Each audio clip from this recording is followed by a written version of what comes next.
नमस्कार। आइए एक नजर डालते हैं 23 मार्च 2026 की सबसे बड़ी खबरों पर। देखते हैं कि इस एक दिन ने दुनिया और हमारे देश में क्या कुछ बदल दिया। तो सवाल ये है कि 24 घंटों में क्या कुछ बदल सकता है? बहुत कुछ। यकीन मानिए, एक दिन में दुनिया का ध्यान खींचने वाले मुद्दों से लेकर हमारे जीवन को सीधे प्रभावित करने वाली सरकारी योजनाओं तक बहुत कुछ हो सकता है। आइए देखते हैं कैसे। तो शुरुआत करते हैं एक ऐसे मुद्दे से जो पूरी दुनिया के लिए मायने रखता है, जिसने इस दिन को बेहद खास बना दिया। विश्व जल दिवस। तो विश्व जल दिवस, जैसा कि हम सब जानते हैं, हर साल 22 मार्च को मनाया जाता है। अब इसका मकसद क्या है? सीधा सा मकसद है मीठे पानी की अहमियत को समझना और सबसे जरूरी, इसे बचाने के लिए दुनिया भर में जागरूकता फैलाना। ये दिन हमें याद दिलाता है कि पानी कितना कीमती है। और इस साल मतलब 2026 की जो थीम थी वो थी वाटर एंड जेंडर। ये थीम देखिए बहुत ज़रूरी है।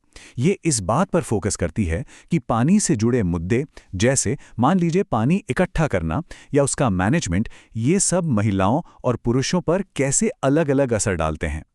चलिए अब दुनिया के बात से हटकर देश के अंदर की एक बड़ी और दिलचस्प पहल पर आते हैं। मध्य प्रदेश की फेयर से फुर्सत योजना। तो ये फेयर से फुर्सत योजना आखिर है क्या? इसे शुरू किया है नागरिक उड्डयन मंत्री राम मोहन नायडू ने, और वो भी मध्य प्रदेश में। इस स्कीम के तहत कुछ खास रीजनल हवाई रूट्स पर किराया एकदम फिक्स कर दिया गया है। अब देखिए ये बदलाव कितना बड़ा है। पहले क्या होता था? किराया लगातार बदलता रहता था। जल्दी टिकट बुक की तो सस्ती, लेट हुए तो महंगी पड़ गई। लेकिन अब इस फेयर से फुर्सत योजना के साथ उन चुनिंदा रूट्स पर किराया एकदम फिक्स रहेगा, चाहे बुकिंग कभी भी की जाए। है ना ये कमाल की बात?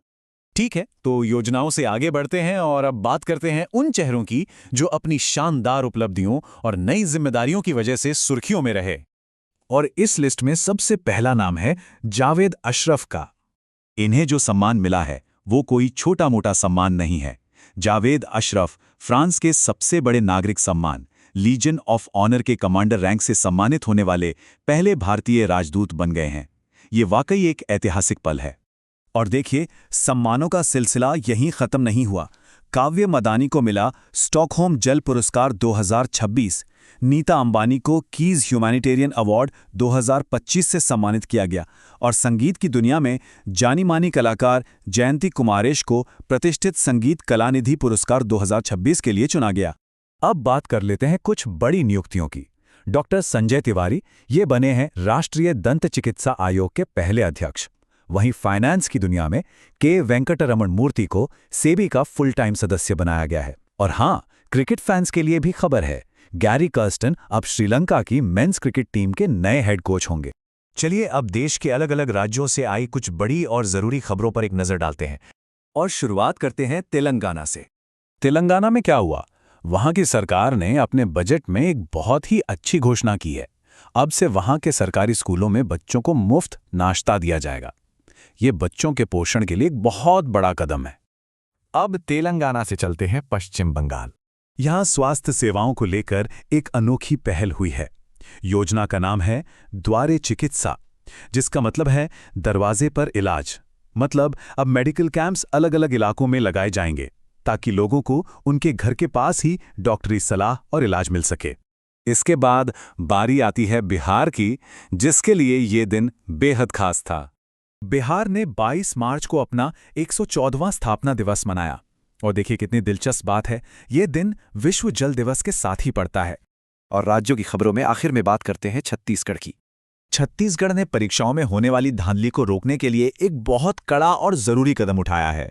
वहां एक नया बिल पास हुआ है जिसका मकसद सरकारी भर्ती और दूसरी प्रोफेशनल परीक्षाओं में नकल या किसी भी तरह के गलत तरीकों को रोकना है, ताकि हर किसी को बराबरी का मौका मिले। तो ये तो थी राज्यों की बात। अब दिन की एक और जबरदस्त सुर्खी पर आते हैं, और ये खबर है खेल की दुनिया से। ये नंबर देखिए, 900। जी हां, ये है फुटबॉल के जादूगर लियोनेल मेस्सी के करियर गोल्स का आंकड़ा। उन्होंने अपने करियर का 900वां गोल कर दिया है, और ऐसा करने वाले वो क्रिस्टियानो रोनाल्डो के बाद दुनिया के सिर्फ दूसरे फुटबॉलर बने हैं। वाह, क्या कमाल की उपलब्धि है। तो ये थी 23 मार्च 2026 की कुछ बड़ी सुर्खियां।